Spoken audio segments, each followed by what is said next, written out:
Good morning students. हमने अभी तक नेशनल इनकम के बेसिक कॉन्सेप्ट्स, कुछ एग्रीगेट्स और इसके वेरियस मेथड सीखे हैं।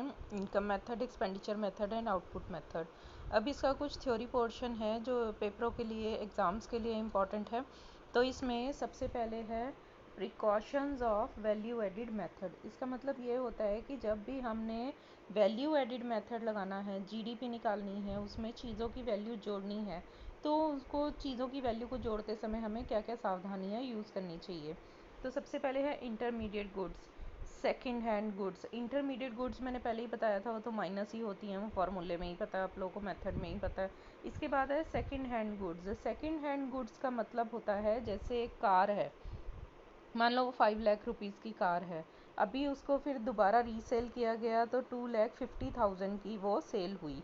तो पहले उसकी 5 लाख वैल्यू जो है फाइनल गुड, वो पहले भी थी, अब भी फाइनल गुड है वो, क्योंकि दोबारा रीसेल हुई है।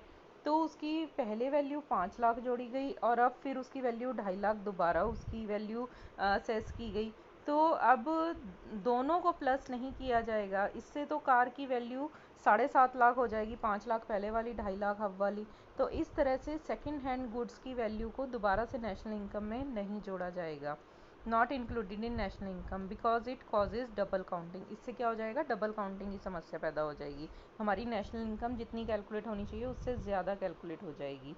हाँ, एक चीज़ और ध्यान में रखनी है कि हमें इन सेकंड हैंड गुड्स को सेल करने में किसी एजेंसी को कोई कमीशन पे करी है, माना कोई ब्रोकर है, उसको कमीशन पे करी है कि उसने हमें कार खरीदवाई है, ठीक है, उसने हमें, डीलर है वो, उसने पुरानी कार हमें दिलवाई है और उसने हमसे कमीशन चार्ज करी है, तो उसकी कमीशन को नेशनल इनकम में ऐड करेंगे, क्योंकि वो तो उसकी सर्विस है, वो तो उसकी फर्स्ट हैंड है और उसने काम ही उसका यही है, तो उसको नेशनल इनकम में ऐड करेंगे। सेकंड हैंड गुड्स की वैल्यू को ऐड नहीं करेंगे because it causes double counting. Question आ जाता है इस पे 1 नंबर का कि why the value of second hand goods is not included in the national income.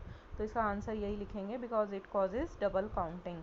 Next है self consumption services not included in national income because it is not estimated. अपना खुद का काम है, जैसे माना मैं इकनॉमिक्स पढ़ाती हूँ स्कूल में, उसके लिए तो मुझे सैलरी मिलती है, लेकिन जब मैं घर में अपने बच्चे को या अपने किसी रिलेटिव को इकनॉमिक्स पढ़ाऊँगी तो मैं उससे सैलरी नहीं लूँगी, उससे फ़ीस नहीं चार्ज करूँगी, या मतलब उसको फ्री ऑफ कॉस्ट उसको वो जो है एजुकेशन में दूँगी।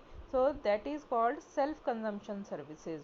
और इस तरह की सर्विसेज को नेशनल इनकम में नहीं जोड़ते, क्योंकि इस तरह की सर्विसेज की वैल्यू हम एस्टिमेट नहीं कर सकते, क्योंकि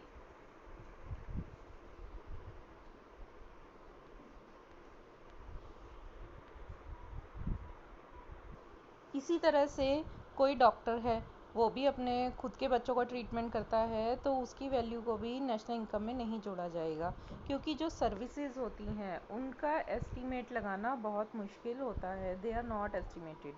इसके बाद है self consumption goods.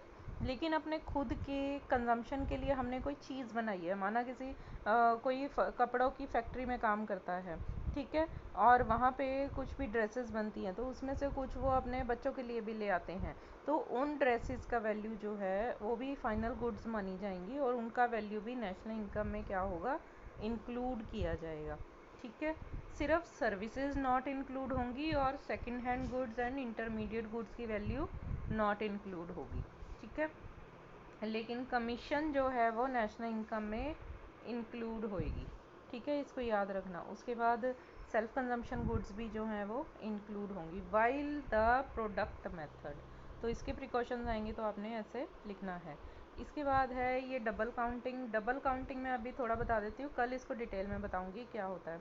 Double counting मैंने ऊपर भी समझाया था। सेकंड हैंड गुड्स जैसे कि कार जो है वो पहले 5 लाख की थी, फिर उसको रीसेल किया 2.5 लाख का, तो उसको जब 5 लाख और 2.5 लाख दोनों को ऐड कर देंगे तो 7.5 लाख हो जाएगा। तो कार की वैल्यू 7.5 लाख हो जाएगी। तो इस तरह से इसको कहा जाता है डबल काउंटिंग, मतलब counting of output more than once in different stages of production. It can be avoided by value added method और final output method. Value added method और ये मैं आप लोगों को कल समझाऊंगी, अभी केवल इसका थ्योरी पार्ट समझ लो। इसके बाद है प्रिकॉशंस ऑफ इनकम मेथड। अब इनकम मेथड लगाते समय हमने क्या प्रिकॉशन रखने हैं? ट्रांसफ़र इनकम नहीं आएगी। ट्रांसफ़र इनकम क्या होती है? जो बिना मेहनत के कमाई जाती है, जैसे स्कॉलरशिप है, मैंने बताया था स्कॉलरशिप है, ठीक है, और पेंशन है, ओल्ड एज पेंशन है, और डोनेशंस हैं, गिफ्ट्स हैं, चैरिटी है। इस तरह की चीज़ें जो हैं सारी ट्रांसफ़र इनकम कहलाती हैं कि इनके बदले में कोई भी प्रोडक्शन एक्टिविटी नहीं हुई है, तो इनको इंक्लूड नहीं किया जाएगा नेशनल इनकम में, नॉट इंक्लूडेड। इसके अलावा सेकंड हैंड गुड्स जो है उससे प्राप्त हुई इनकम जो है नेशनल इनकम में नहीं जुड़ेगी। Sale of shares and debentures नहीं जुड़ेंगे, क्योंकि शेयर्स एंड डिबेंचर्स जो होते हैं वो केवल ऑनरशिप की ट्रांसफ़र होते हैं, वैल्यू तो उतनी ही रहती है उनकी। बाद में जो प्रॉफिट वगैरह मिलता है वो डिस्ट्रीब्यूट होता है और प्रॉफिट को नेशनल इनकम में जोड़ लेते हैं हम while calculating income method. Windfall gains not included. Windfall gains का मतलब होता है अचानक से लॉटरी का लगना, अचानक से कोई खजाना मिल जाना, so that is called windfall gains. इनको नेशनल इनकम में नहीं जोड़ा जाता है, तो windfall gains not included in the national income, ठीक है। इसके बाद है imputed value of goods for self consumption is included, ठीक है। अगर हम चीज़ें अपने खुद के लिए प्रोड्यूस कर रहे हैं, जैसे अपने खुद के घर में वेजिटेबल्स प्रोड्यूस कर रही हैं, अपने खुद के फैक्ट्री में सामान बनाया उसको हम खुद की सेल्फ कंजम्पशन के लिए यूज़ कर रहे हैं, तो उसको इंक्लूड किया जाएगा, जैसा कि ऊपर वैल्यू एडिड मेथड में भी मैंने बताया है, क्योंकि उनकी वैल्यू को एस्टिमेट किया जा सकता है, ठीक है। उनको सेल करके इनकम कमाई जा सकती थी ना इन चीज़ों को। अब यहाँ पे इनकम पॉइंट ऑफ व्यू से देखना है कि सेल्फ कंजम्पशन के लिए जो भी गुड्स हैं वो हमने अगर प्रोड्यूस करी हैं तो उनको बेच के भी तो सामान पैसा कमा सकते थे ना, तो हमने नहीं कमाया, हमने खुद कंज्यूम कर ली, तो वो भी हमारे इनकम का पार्ट है, तो that is also included in the national income, ठीक है। उसके बाद है precautions of expenditure method. Precautions of expenditure method में भी वही है, इंटरमीडिएट गुड्स जो हम चीज़ें रीसेल के लिए ख़रीद के लाते हैं, जैसे मदर डेयरी वाले मिल्क को रीसेल करने के लिए लेके आते हैं, तो उस मिल्क की वैल्यू को नेशनल इनकम में नहीं जोड़ा जाएगा, ठीक है। उसके बाद है ट्रांसफ़र पेमेंट, जैसे ऊपर बताया है transfer income transfer payment same चीज़ होता है, ये नेशनल इनकम में नहीं जुड़ेगा। सेकंड हैंड गुड्स जो हैं वो नेशनल इनकम में नहीं जुड़ेंगी। इंटरमीडिएट गुड्स नेशनल इनकम में नहीं जुड़ेंगी, क्योंकि इसमें अभी फर्दर प्रोडक्शन प्रोसेस में इनको यूज़ होना है और इनकी फर्दर रीसेल होनी है। फाइनेंशियल एसेट्स यही हैं शेयर्स एंड डिबेंचर्स की वैल्यू, ये नेशनल इनकम में नहीं जुड़ेगी। Value of self owned house is included. अपना खुद का घर है, उसमें हम रह रहे हैं, अगर हम दूसरे घर में किसी में रह रहे होते तो हमें किराया देना पड़ता, जो हम अपने खुद के घर में रह के उस किराए को बचा रहे हैं, तो खर्चा तो होता अगर हम, तो उसका इम्प्यूटेड खर्चा मतलब माना हुआ खर्चा हमने, कि सपोज़ कर लेते हैं कि इतना किराया हमें देना पड़ता, हमारे घर की वैल्यू क्या है अगर उसको हमें किराए पे लिया होता, तो वो वैल्यू भी जो है नेशनल इनकम में ऐड होगी, किराए की वैल्यू। इसके बाद है national income at current year prices. इसको भी कल मैं डिटेल में बताऊंगी, अभी ऐसे ही जस्ट समझ लो। इसको नॉमिनल जीडीपी भी कहते हैं, ये पेपर में आ जाता है। Money value of final goods and services produced by normal residents of a country in a year. एक साल के दौरान मान लो 100 चीज़ें बनी हैं और एक चीज़ की कीमत 50 रुपये है, तो कितने की चीज़ें हो गई? 5000 रुपये की चीज़ें। So that is called money value of all goods and services produced by normal residents of a country measured at a current year prices. Current year prices. अब जो ये 50 रुपये है, ये मान लो 2020 ईयर का प्राइस है, ठीक है, ये 2020 ईयर के प्राइस है 50 रुपये, सो दैट इज़ 5000 रुपये जो है हमारी क्या आई? जीडीपी आई इस साल की, तो इसको कहते हैं national income at current year price और नॉमिनल जीडीपी। अब है national income at constant price. National income at constant price का मतलब है money value of final goods and services produced by normal resident of a country in a year measured at the base year price.